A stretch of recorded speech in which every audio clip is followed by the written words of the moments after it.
എല്ലാവർക്കും നമസ്കാരം. പച്ചക്കറി കൃഷിയിൽ ഇന്നത്തെ നമ്മുടെ വീഡിയോ എങ്ങനെ നമുക്ക് ചീര നട്ട് വളർത്താം എന്നുള്ളതാണ്. അതായത് നമ്മൾ ചീര നടുന്ന രീതി, അത് കുറച്ച് കഴിഞ്ഞാൽ അതെങ്ങനെ പരിപാലിക്കണം, അതുപോലെ തന്നെ കീടങ്ങളിൽ നിന്ന് അതിനെങ്ങനെ സംരക്ഷിക്കും എന്നുള്ളതൊക്കെയാണ് നമ്മൾ പറയുന്നത്. അപ്പോൾ അതുകൊണ്ട് ദയവായി എല്ലാവരും വീഡിയോ മുഴുവനായിട്ടും കാണണം. അപ്പോൾ നമ്മൾ വീഡിയോയിലേക്ക് പോകുന്നതിന് മുന്നേ നമ്മുടെ സബ്സ്ക്രൈബേഴ്സിൻ്റെ 1-2 സംശയങ്ങൾക്കുള്ള മറുപടി പറയാം. നമ്മൾ എല്ലാ തരം പച്ചക്കറികളുടെ വിത്തിൻ്റെ കൂടെ ഈ 2 തരം ചീര വിത്തും അയച്ചിരുന്നു. അപ്പം ഒരു സബ്സ്ക്രൈബർക്ക് നമ്മുടെ ഈ പാലക് ചീരയുടെ വിത്ത് എന്താണെന്ന് മനസ്സിലായിരുന്നില്ല. അപ്പോൾ ഞങ്ങൾ മറുപടി കൊടുത്തിരുന്നു. എന്നാലും ഇനി അറിയാത്തവർക്കായിട്ട് പറയും, നമ്മൾ വിത്ത് പരിചയപ്പെടുത്തുക എന്നൊരു വീഡിയോ ചെയ്തിരുന്നു. അപ്പം അത് പലരുടെയും ശ്രദ്ധയിൽപ്പെട്ടില്ലെന്ന് മനസ്സിലായി. അപ്പോൾ അതുകൊണ്ട് ഞാൻ ഒന്നും കൂടെ പറയുകയാണ്, ഇതാണ് പാലക് ചീരയുടെ വിത്ത്. പാലക് ചീര എന്ന് പറയുന്നത് ഇതാണ്. ഇതിന് ഒത്തിരി ഔഷധ ഗുണമുള്ളതാണ്. അപ്പോൾ നമ്മളിന്ന് പച്ചച്ചീര കൃഷി എങ്ങനെ ചെയ്യാം എന്നുള്ളത് കഴിഞ്ഞാൽ നമ്മൾ അടുത്ത കൃഷി എന്ന് പറയുന്നത് പാലക് ചീരയാണ്. മാത്രമല്ല അടിപൊളിയായിട്ട് എങ്ങനെ പാലക് ചീര കറി വയ്ക്കാം എന്നുള്ളതും നമ്മൾ കാണിക്കുന്നുണ്ട്. അപ്പോൾ ദയവായി എൻ്റെ സബ്സ്ക്രൈബേഴ്സ് ഒക്കെ ഒന്ന് വെയിറ്റ് ചെയ്യണം. ഇനി നമ്മൾ അടുത്തൊരു സബ്സ്ക്രൈബറുടെ സംശയത്തിനും കൂടെ മറുപടി കൊടുത്തതിന് ശേഷം നമുക്ക് വീഡിയോയിലേക്ക് പോവാം. നമ്മൾ 2 ദിവസം മുന്നേ വളരെ പെട്ടെന്ന് എങ്ങനെ വെള്ളരി കൃഷി ചെയ്യാം എന്നുള്ളൊരു വീഡിയോ ചെയ്തിരുന്നു. അതിലുണ്ടല്ലോ 100% വിശ്വസിച്ച് ഉപയോഗിക്കാൻ പറ്റുന്ന ഒരു പ്രൊഡക്റ്റ് പരിചയപ്പെടുത്തിയിരുന്നു. അതായത് മീഷോ ആപ്പ് വഴി നമുക്ക് പെട്ടെന്ന് വിളിക്കാനുള്ള ഒരു പ്രൊഡക്റ്റാണ് നമ്മൾ പരിചയപ്പെടുത്തിയിരുന്നത്. അപ്പം നമ്മുടെ സബ്സ്ക്രൈബർ എന്താണ് കമൻറ്റ് ചെയ്തിരുന്നതെന്ന് വെച്ചാൽ നമ്മളത് വാങ്ങിയിട്ട് അദ്ദേഹത്തിന് അയച്ചു കൊടുക്കും എന്നുള്ളതാണ്. അപ്പോൾ ഞങ്ങൾക്ക് അങ്ങനെ വാങ്ങി അയച്ചു തരാനുള്ള ബുദ്ധിമുട്ടുണ്ട്.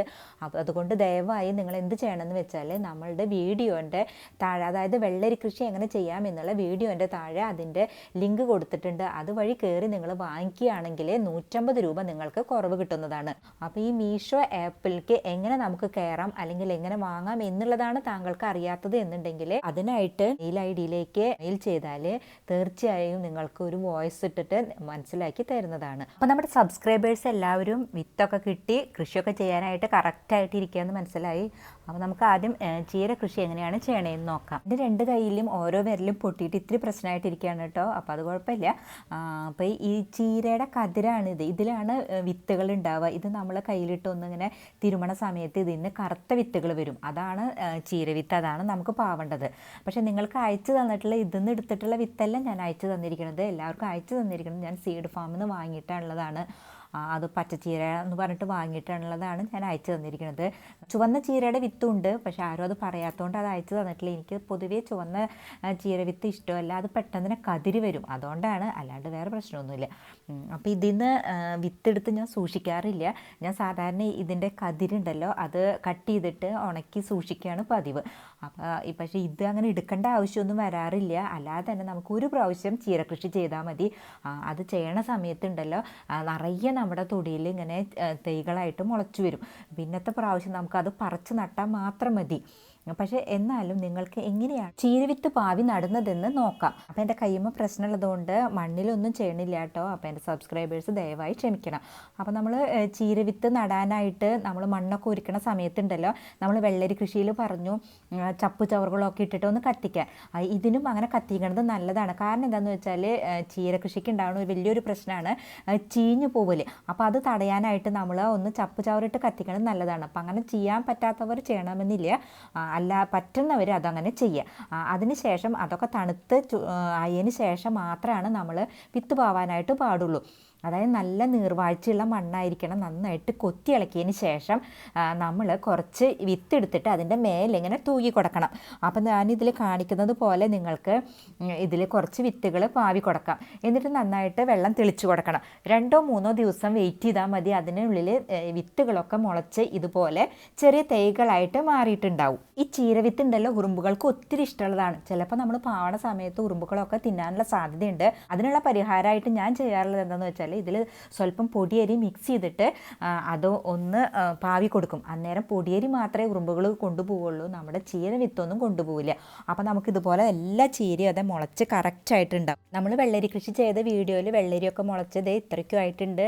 നിങ്ങളെല്ലാവരും വെള്ളരി പാവിയിട്ടുണ്ടാവുമല്ലോ. അന്നേരം ഞാൻ ചെറിയ ചീര തൈകൾ കാണിച്ചിരുന്നു, പക്ഷേ കണ്ടു ഇതിപ്പോൾ ഇത്രയും വേഗം ഇത്രയും വലുതായി. അങ്ങനെ ഒത്തിരി ചീര തൈകളാണ് ഇവിടെ ഫുള്ളുള്ളത്. ഇനി നമുക്ക് എങ്ങനെയാണ് ചീര തൈകൾ പറിച്ച് നടുന്നതെന്ന് നോക്കാം. വിത്ത് പാകി മുളപ്പിച്ച തൈകളുണ്ടല്ലോ 3-4 ആഴ്ച കഴിയുമ്പോൾ മാത്രമാണ് നമ്മൾ പാകപ്പെടുത്തിയിട്ടുള്ള സ്ഥലം ഉണ്ടല്ലോ, അതായത് നമ്മൾ കറക്റ്റാക്കി വെച്ചിട്ടുള്ള സ്ഥലത്തേക്ക് പറിച്ച് നടാനായിട്ട് പാടുള്ളൂ. അതിനായിട്ട് നമ്മൾ തിരഞ്ഞെടുക്കണം മണ്ണുണ്ടല്ലോ നല്ല നീർവാഴ്ചയുള്ളതായിരിക്കണം. അത് പ്രത്യേകം ശ്രദ്ധിക്കണം. വെള്ളം കെട്ടി നിൽക്കരുത്. അതുപോലെ തന്നെ നന്നായിട്ട് ഒലർന്ന് കിടക്കണ മണ്ണ് വേണം. കട്ടയൊക്കെ ഉണ്ടെങ്കിൽ ജസ്റ്റ് കൈകൊണ്ടൊക്കെ ഒന്ന് പൊടിച്ച് കറക്റ്റാക്കുക. വിരലിന് പ്രശ്നമാവണേക്കാൾ മുന്നേ കൃഷി ചെയ്തിട്ടുള്ളതാണ് കേട്ടോ ഇത്.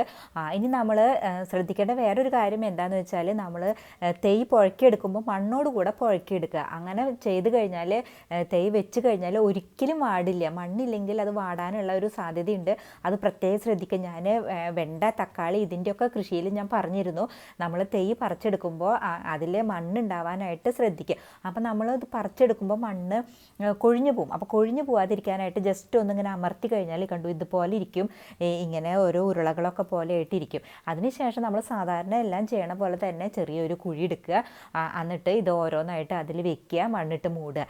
എനിക്ക് ഒരു കയ്യിൽ ഫോൺ വെച്ചിട്ട് ഒരു കൈ കൊണ്ട് ചെയ്യുമ്പോഴുള്ള ചെറിയ ബുദ്ധിമുട്ടുണ്ട്. അത് നിങ്ങൾ ദയവായിട്ട് ക്ഷമിക്കണം. ഇനി നിങ്ങൾക്ക് പറിച്ചെടുക്കണ സമയത്ത് ഇതിൽ മണ്ണൊക്കെ കൊഴിഞ്ഞു പോയി മണ്ണോടക്കനെ പറിക്കാൻ പറ്റിയില്ല എന്ന് വെച്ചാലും വിഷമിക്കേണ്ട. ഞാൻ അങ്ങനെ ചെയ്യണ വേറൊരു സൂത്രമുണ്ട്, അത് ഞാൻ നിങ്ങളായിട്ട് ഷെയർ ചെയ്യാം. ഞാൻ മുന്നേ പറഞ്ഞിരുന്നു 1-2 തൈകളൊക്കെ ആണെന്നുണ്ടെങ്കിൽ നമുക്ക് നമ്മുടെ കയ്യിൽ പഴയ ബക്കറ്റോ മറ്റോ ഉണ്ടെങ്കിൽ ജസ്റ്റ് ഒന്ന് കമഴ്ത്തി വെക്കാം എന്നുള്ളത് ഞാൻ മുന്നേ ഏതൊരു വീഡിയോയിൽ പറഞ്ഞിരുന്നു. ഇനിയിപ്പോൾ അതെല്ലാം ഒത്തിരി തൈകളുണ്ടെങ്കിൽ നമുക്കിങ്ങനെ പാത്രം കമത്താൻ പറ്റില്ല. അതിനൊരു സൂത്രം ഉണ്ട് കേട്ടോ, അത് ഞാനിപ്പോൾ കാണിക്കാം. ഇപ്പം നമ്മൾ ഇതൊക്കെ നട്ട് കഴിഞ്ഞു. ഇനി ഇതിലേക്ക് കുറച്ച് വെള്ളം തെളിച്ച് കൊടുക്കണം. വെള്ളം കുത്തനെ ഒരിക്കലും ഒഴിക്കരുത്, തെളിച്ചു കൊടുക്കണം. ആട്ടും കാഷ്ടും കുമ്മായും ഉണ്ടല്ലോ, രണ്ടും കൂടെ പൊടിച്ച് മിക്സ് ചെയ്തിട്ട് കൊടുത്താൽ നല്ലൊരു വളമാണ്. അപ്പം ഞാൻ സാധാരണ ഇങ്ങനെയല്ല കേട്ടോ ചെയ്യാറ്. ഞാൻ ചാണകപ്പൊടിയാണ് ഇതിനിട്ട് കൊടുക്കുക. ചാണകപ്പൊടി ഇട്ട് കൊടുത്താലും നന്നായിട്ട് വളരും. നിങ്ങൾക്കിത് കണ്ടാലറിയാം. ചീര കണ്ടു, ഇതിപ്പോൾ വളർന്ന് ഇത്രയായിട്ടുണ്ട്. ഇത് കണ്ടു, ഒരു ഇല എന്ന് പറഞ്ഞാൽ ഒത്തിരി വലുപ്പമുള്ള ഇലയായിട്ട് മാറിയിട്ടുണ്ട്. നിങ്ങൾക്കിതിൽ കണ്ടാൽ മനസ്സിലാവും നമ്മുടെ ചീര വലുതായി ഒത്തിരി വലുതായിട്ടുള്ളതാണ്. അപ്പോൾ നമുക്ക് 1-2 തണ്ട് കട്ട് ചെയ്തെടുത്താൽ മാത്രം മതി നമുക്കൊരു ദിവസത്തെ കറിക്കുള്ളതായി. അത്രയും വലിയ ഇതാണിത്. ഇത് ഞാൻ 1 ആഴ്ച 1.5 ആഴ്ചയൊക്കെ മുന്നേ കട്ട് ചെയ്തിട്ടുള്ളതാണ്. അതിന് 2-3 ദിവസം മുന്നേ നമ്മൾ മുതിര ചീര കഷായം ഉണ്ടായിരുന്നു. നമ്മൾക്ക് മൂത്രത്തിൽ കല്ല് പോകാനായിട്ടുള്ള ഒരു കഷായം വെക്കാനായിട്ട് അന്നേരം ഞാൻ കട്ട് ചെയ്തെടുത്തിരുന്നു. അത് കൂടാതെ ഇപ്പോൾ ഞാൻ ഇന്നും അത് ഇതിൽ കട്ട് ചെയ്യുന്നുണ്ട്. അപ്പോൾ നമ്മുടെ ചീരയൊക്കെ കൊണ്ട് എല്ലാ ചീരയും അത് നന്നായിട്ട് വലുതായി കറക്റ്റായിട്ടുണ്ട്. നമ്മളന്ന് വെണ്ട കൃഷി എങ്ങനെ ചെയ്യാന്നുള്ള വീഡിയോ ചെയ്തിരുന്നു. അന്നേരം വെണ്ട വിത്ത് നട്ടതാണിത്. നിങ്ങളും അന്ന് നടുകയാണെങ്കിൽ ഇത്രയായിട്ടുണ്ടാവും. അപ്പോൾ മാത്രമല്ല ഇത് കണ്ടു, ഈ വെണ്ട ഇപ്പം തന്നെ ഇതിൽ പൂവിട്ടിരിക്കും. നിങ്ങൾക്കിത് സൂക്ഷിച്ച് നോക്കിയാൽ കാണാനായിട്ട് സാധിക്കും. ഈ വെണ്ടയൊക്കെ പൂത്തിട്ടുണ്ട്. അപ്പം ഞാൻ ഈ വെണ്ടയ്ക്ക് ഒരു വളം ചേർക്കുന്നുണ്ട്. അതുകൊണ്ടാണ് ഇത് പെട്ടെന്ന് തന്നെ പൂത്തിരിക്കുന്നത്. ആ വളം എന്താണെന്നും അതെങ്ങനെ ചെയ്യണം എന്നുള്ളതുമാണ് നമ്മുടെ അടുത്ത വീഡിയോ. അത് ഞാൻ നിങ്ങളായിട്ട് ഷെയർ ചെയ്യുന്നതാണ്. അപ്പം നിങ്ങൾ തീർച്ചയായിട്ടും അത് കണ്ട് ട്രൈ ചെയ്യണം. വെണ്ടവിത്ത് പാവാത്തവർ ദയവായി വേഗം തന്നെ അത് പാവണം. ഇപ്പം നിങ്ങൾ പാവിയിട്ടുള്ളവർക്ക് ഇത്രയ്ക്കും ആയിട്ടുണ്ടാവും. കമൻറ്റ് ചെയ്തിരുന്നു വെണ്ടയുടെ പുഴുശല്യത്തിനെ പറ്റിയിട്ട്. അപ്പോൾ പുഴുശല്യം വരാതിരിക്കാനായിട്ട് എന്ത് ചെയ്യണം എന്നുള്ളതും ഞാൻ അടുത്ത് തന്നെ കാണിക്കുന്നുണ്ട്. അപ്പോൾ ദയവായി എല്ലാവരും സബ്സ്ക്രൈബ് ചെയ്താൽ മാത്രം പോരാ, ബെല്ലൈക്കൺ കൂടെ ക്ലിക്ക് ചെയ്യണം. എങ്കിൽ മാത്രമാണ് ഞാൻ ഇടുന്ന പുതിയ വീഡിയോകളൊക്കെ നിങ്ങൾക്ക് കാണാനായിട്ട് സാധിക്കുകയുള്ളൂ. പിന്നെ നമ്മൾ പ്രത്യേകം ശ്രദ്ധിക്കേണ്ട 2 കാര്യങ്ങൾ എന്താണെന്ന് വെച്ചാൽ, ചീരയ്ക്ക് ഒരിക്കലും നമ്മൾ ചാരം അഥവാ വെണ്ണീർ ഇട്ട് കൊടുക്കരുത്. ചാരിട്ട് കൊടുത്താൽ പെട്ടെന്ന് തന്നെ കതിര് വന്നിട്ട് അത് നശിച്ചു പോകും. അത് ശ്രദ്ധിക്കുക. അടുത്തതായിട്ട് ശ്രദ്ധിക്കേണ്ട കാര്യങ്ങൾ, ഒരിക്കലും നമ്മളിതിനെ മരുന്ന് അടിച്ചു കൊടുക്കരുത്. ഇപ്പോൾ പുകയില കഷായം ആണെങ്കിൽ പോലും നമ്മൾ ഒരിക്കലും അടിച്ചു കൊടുക്കരുത്. അത് ദോഷമാണ് നമുക്ക്. അപ്പോൾ അതുകൊണ്ട് അതൊന്ന് ശ്രദ്ധിക്കുക. അതിന് പകരമായിട്ട് നമ്മൾ പച്ചച്ചീര നന്നായിട്ട് വെച്ച് പിടിപ്പിച്ചാൽ കുമിൾ രോഗം ഉണ്ടാവില്ല. ചീരയ്ക്ക് വരണ ഒന്നാണ് കുമിൾ രോഗം. അത് പക്ഷേ വരില്ല പച്ചച്ചീരയ്ക്ക്. പിന്നെ ചുവന്ന ചീരയാണ് നിങ്ങൾ കൃഷി ചെയ്യണതെങ്കിൽ അതിൽ ഇടയിലായിട്ട് പച്ചച്ചീരയും കൂടി വെക്കാനായിട്ട് ശ്രദ്ധിക്കുക. ഇവരൊക്കെ ശ്രദ്ധിച്ചിട്ടും ചീരയിൽ കീടബാധ വരികയാണെന്നുണ്ടെങ്കിൽ നിങ്ങൾ ചെയ്യേണ്ട ഒരു കാര്യം എന്താണെന്ന് വെച്ചാൽ വേപ്പിൻ കഷായം തയ്യാറാക്കുക. വേപ്പിൻ കഷായം തയ്യാറാക്കിയിട്ട് 6 ഇരട്ടി വെള്ളം ചേർത്തിട്ട് തെളിച്ച് കൊടുത്താൽ കീടബാധയൊന്നും ഇല്ലാണ്ട് ചീര ശക്തിയോടെ തഴച്ചു വളരും എന്നുള്ള കാര്യത്തിൽ യാതൊരു സംശയവുമില്ല. അപ്പോൾ എങ്ങനെ വേപ്പിൻ കഷായം നമുക്ക് തയ്യാറാക്കാം എന്നുള്ളത് നമ്മൾ അടുത്ത് തന്നെ ചെയ്യുന്നുണ്ട്. അപ്പോൾ ഞാൻ അതിൽ വിശദമായിട്ട് പറയുന്നതാണ്. പിന്നെ നമ്മൾ ചീര കട്ട് ചെയ്യണ സമയത്തുണ്ടല്ലോ, അതിൻ്റെ 2-3 പൊടിപ്പുകൾ നിലനിർത്തിക്കൊണ്ട് മുകളിൽ നിന്ന് കട്ട് ചെയ്യാന്നുണ്ടെങ്കിൽ പിന്നീടും അത് നന്നായിട്ട് താഴ്ച വളരും. നമ്മൾ എത്രയാണോ കട്ട് ചെയ്തെടുത്തിട്ടുണ്ട് അതിൻ്റെ ഇരട്ടി ഓരോ പ്രാവശ്യം നമുക്ക് കിട്ടുന്നതാണ്. നിങ്ങൾക്ക് ഇതിൽ ശ്രദ്ധിച്ചാൽ മനസ്സിലാവും. അതായത് നമുക്ക് ഒത്തിരി ഒത്തിരി പൊടിപ്പുകളുണ്ടാവും ഈ ചീരയിൽ. ഏറ്റവും അടി ചേർത്തിട്ട് കട്ട് ചെയ്യാതെ നമ്മൾ 1-2 പൊടിപ്പുകൾ നിലനിർത്തിക്കൊണ്ട് മുകളിൽ കട്ട് ചെയ്യാന്നുണ്ടെങ്കിലുണ്ടല്ലോ നിങ്ങൾക്ക് 2-3 പ്രാവശ്യമൊക്കെ ഒരു ചീരയിൽ തന്നെ നമുക്ക് കട്ട് ചെയ്തെടുക്കാനായിട്ട് സാധിക്കും. കണ്ടല്ലോ, ഞാൻ ഒരാഴ്ച മുന്നേ കട്ട് ചെയ്തെടുത്തിട്ടുള്ളതാണ് ഇത്. പക്ഷേ എന്നിട്ടും കണ്ടു ഇത് നമുക്ക് ഒരുപാട് പിന്നെയും വളർന്നിട്ടുണ്ട്. അപ്പോൾ അതിൻ്റെ ജസ്റ്റ് താഴെ വെച്ചിട്ട് കട്ട് ചെയ്യുക, പിന്നെയും അത് നന്നായിട്ട് പൊടിച്ചു വരും. അങ്ങനെ നമുക്ക് ഒരു ചീര തൈന്ന് തന്നെ 3-4 പ്രാവശ്യമൊക്കെ നമുക്ക് കട്ട് ചെയ്തെടുക്കാനായിട്ട് സാധിക്കും. ചീരകൃഷി വളരെ എളുപ്പമാണ്. നമുക്ക് അതിനായിട്ട് പ്രത്യേക പരിചരണമൊന്നും വേണ്ട. ഞാൻ പറഞ്ഞിട്ടുള്ള ഈ 1-2 കാര്യങ്ങൾ മാത്രം ശ്രദ്ധിച്ചാൽ മതി. ഇതെൻ്റെ ചെറിയൊരു അറിവാണ് കേട്ടോ. നിങ്ങൾക്ക് ഇതിനേക്കാൾ കൂടുതൽ അറിവും കാര്യങ്ങളും ഉണ്ടെങ്കിൽ ദയവായി കമൻറ്റ് ചെയ്യണം. അതുപോലെ തന്നെ നിങ്ങൾ ചീരയൊക്കെ നട്ട് അതിൻ്റെ ഫോട്ടോസൊക്കെ അയച്ചു തരണം. എങ്കിൽ മാത്രമാണ് നമുക്ക് ഒരുമിച്ച് ചീരയും അതുപോലെ തന്നെ മറ്റെല്ലാ കൃഷികളും ചെയ്യാനായിട്ട് സാധിക്കുള്ളൂ. ഒരു പ്രാവശ്യം നിങ്ങൾ ചീര കൃഷി ചെയ്താൽ മതി. പിന്നീട് നിങ്ങൾക്ക് യാതൊരു ബുദ്ധിമുട്ടും ഉണ്ടാവില്ല. അവിടെ തനിയെ ചീര മുളച്ച് വന്ന് നിങ്ങൾക്ക് ഒരുപാട് ചീര ഉണ്ടാവും. നിങ്ങൾക്കിതിൽ കണ്ടറിയാം. ചീരയൊക്കെ നമുക്ക് കട്ട് ചെയ്തെടുക്കാൻ പറ്റാണ്ട് ഒത്തിരി ചീരകൾ നമ്മൾ കതിരൊക്കെ വന്ന് ചീരക്കാട് പോലെയായിട്ടാണ് നിൽക്കുന്നത്. അപ്പോൾ നിങ്ങൾ ഒരിക്കൽ മാത്രം ഇതൊന്ന് ട്രൈ ചെയ്യണം. നമുക്ക് ഇതിൻ്റെ കൂടെ തന്നെ പാലക് ചീര എങ്ങനെ ചെയ്യാം എന്നുള്ളത് കാണിക്കണമെന്ന് ഞാൻ കരുതിയതാണ്. പക്ഷേ ഇതന്നെ കാണിച്ച ഒത്തിരി വലിയ വീഡിയോ ആയി പോയി നമ്മുടെ. ഇനി അടുത്തത് നമ്മൾ ഉടനെ തന്നെ പാലക് ചീര എങ്ങനെ കൃഷി ചെയ്യാം എന്നുള്ളത് കാണിക്കുന്നുണ്ട്. പാലക് ചീര ഇതുപോലെ അല്ലാട്ടോ ചെയ്യേണ്ടത്, ഇതിനൊക്കെ വ്യത്യസ്തമായിട്ട് ചെയ്യണമെങ്കിൽ മാത്രമാണ് ഉണ്ടാവുള്ളൂ. അപ്പോൾ ദയവായി നമ്മൾ അടുത്തത് പാലക് ചീര ചെയ്യേണ്ടതാണ്. അപ്പോൾ എൻ്റെ സബ്സ്ക്രൈബേഴ്സ് എല്ലാവരും അതിനായിട്ട് വെയിറ്റ് ചെയ്യണം. നമ്മൾ ചെടികളൊക്കെ പറിച്ചേക്കണ നേരത്ത് വാടാതിരിക്കാൻ ഞാനൊരു സൂത്രം പറഞ്ഞിരുന്നല്ലോ. ചെറിയ ചെടികളൊക്കെ ആണെന്നുണ്ടെങ്കിൽ നമ്മൾ ഇതേപോലെ ഒരു ചകിരി കമഴ്ത്തി വെച്ചാൽ മതി. ഇത് മുളക് തൈയാണ്. ഇതിന് ഞാൻ സാധാരണ ചെറുതാണല്ലോ, അപ്പോൾ നല്ല പാത്രം അല്ലാന്നുണ്ടെങ്കിൽ ചകിരിയാണ് കമഴ്ത്തി വെക്കുക. അല്ലാന്നുണ്ടെങ്കിൽ തൂപ്പൊക്കെ ഉണ്ടല്ലോ, എന്തെങ്കിലും ചെടിയുടെയൊക്കെ തൂപ്പ് വെട്ടിയിടും.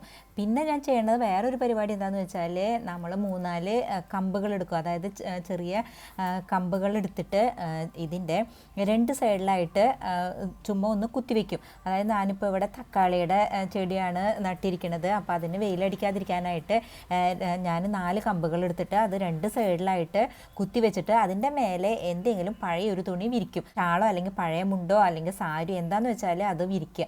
അപ്പോൾ അതിലേക്ക് നമുക്ക് വെയിൽ തട്ടില്ല, അപ്പോൾ അത് വാടില്ല. അങ്ങനെ 2 ദിവസം നമ്മളൊന്ന് ചെയ്യുക. വൈകുന്നേരം ആകുമ്പോൾ അത് എടുത്ത് മാറ്റണം കേട്ടോ, അത് മറക്കരുത്. പിന്നെ ഉണ്ടല്ലോ, മീഷോ ആപ്പ് വഴി ഈ പ്രൊഡക്റ്റ് വാങ്ങാൻ താല്പര്യമുള്ളവർക്ക് വാങ്ങാവുന്നതാണ്. അതിനായിട്ട് ലിങ്ക് ഞാൻ ഇതിൻ്റെ താഴെ കൊടുക്കുന്നതാണ്. ഇപ്പം നമ്മളുണ്ടല്ലോ വെണ്ട, പയർ, ചീര, പാലക് ചീര, വഴുതന, തക്കാളി, പച്ചമുളക്, കയ്പ, വെള്ളരി, കുമ്പളം, പടവലം, ചുരയ്ക്ക, ഇത്രയും വിത്തുകൾ ഓരോരുത്തർക്ക് അയച്ചു കൊടുത്തു കഴിഞ്ഞു. അപ്പോൾ നമ്മൾ ഇതിൽ വെണ്ട, പയർ, ചീര, തക്കാളി, പച്ചമുളക്, പിന്നെ അതുപോലെ തന്നെ വെള്ളരി, ഇതൊക്കെ കൃഷി ചെയ്ത് കാണിക്കുകയുണ്ടായി. അപ്പോൾ ദയവായി അവർ ഇതെല്ലാം ഒന്ന് നടാനായിട്ട് ശ്രദ്ധിക്കണം. എന്തെങ്കിലും സംശയം ഉണ്ടെങ്കിൽ തീർച്ചയായിട്ടും ചോദിക്കാം. അപ്പോൾ ഞാൻ അതിന് കമൻറ്റ് ചെയ്യണതാണ്. പിന്നെ നമുക്കിതിന് വേണ്ട വളങ്ങൾ എന്തൊക്കെയാണെന്നുള്ളതും അതുപോലെ അതിൻ്റെ കീടനാശിനി എന്തൊക്കെയാണെന്നുള്ളതും നമ്മൾ അടുത്ത് തന്നെ ചെയ്യുന്നുണ്ട്. അപ്പോൾ നമുക്ക് എല്ലാവർക്കും കൂടെയുള്ള ഒരു കൂട്ടായ്മയായിട്ട് വേണം ഇത് ചെയ്യാനായിട്ട്. അപ്പോൾ എല്ലാവരും ഇത് സഹകരിക്കുമെന്ന് പ്രതീക്ഷിക്കുന്നു. നന്ദി, നമസ്കാരം.